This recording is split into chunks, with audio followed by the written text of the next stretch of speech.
নলবাৰীৰ পবিত্ৰ শ্ৰী শ্ৰী হৰিমূজাত আৰম্ভ হৈছে বিষ্ণুযজ্ঞ আৰু যোৱাকালিৰ পৰা ইতিমধ্যে বৰ্ণাঢ্যভাৱে আয়োজন কৰা হৈছে এই শ্ৰী শ্ৰী বিষ্ণুযজ্ঞ।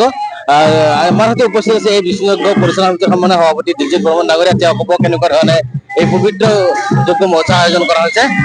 আজি আমাৰ মহাবিষ্ণু যজ্ঞৰ এই দ্বিতীয় দিনত আমি জলাৰোহণ কৰিলো।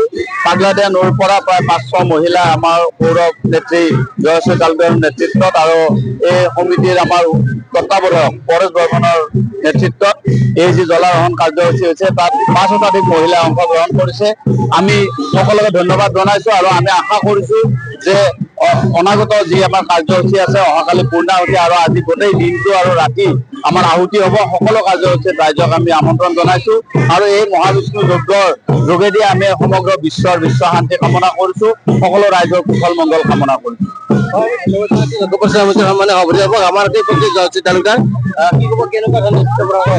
আজি 26 সংখ্যক শ্ৰী হৰি মন্দিৰৰ আমাৰ মহাযজ্ঞৰ আমাৰ যি জলাৰোহণ শোভাযাত্ৰা হৈ গ'ল, খুব সুন্দৰ এটা পৰিৱেশ আৰু স্বতঃস্ফূৰ্তভাৱে সকলো মহিলা ওলাই আহিছে। খুব এটা ভাল লগা পৰিৱেশ হৈছে, যাতে এই ধৰ্মীয় শোভাযাত্ৰা জগৰ আমি মানে এই পৃথিৱীৰ আমি অপমংগল দূৰ কৰি খুব সুন্দৰ এটা আমি জীৱন যাপন কৰিব পাৰো। লগতে খুব সুন্দৰ পৰিৱেশ এটা হৈছে।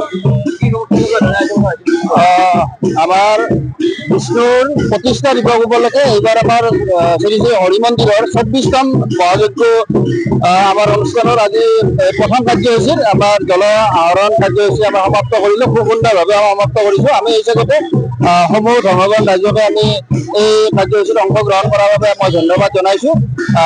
আৰু এই অহাকাইলৈ আমাৰ পূৰ্ণাহুতি 7টা বজাত পূৰ্ণাহুতি কৰিব আৰু সেই অনুষ্ঠানত সকলোকে আমি উপস্থিত থাকিবলৈ অনুৰোধ জনাইছো। ধন্যবাদ জনাইছো। অহাকাইলৈ তেখেতসকলৰ পূৰ্ণাহুতি হ'ব আৰু ইয়াত অংশগ্ৰহণ কৰিব অসম চৰকাৰৰ কেবিনেট মন্ত্ৰী জয়ন্ত মল্ল বৰুৱা ডাঙৰীয়া আৰু সেই যজ্ঞাহুতিৰ পিছতে তিনিদিনীয়াকৈ বৰ্ণাঢ্যভাৱে আয়োজন কৰা এই মহাবিষ্ণু যজ্ঞৰ সামৰণি পৰিব।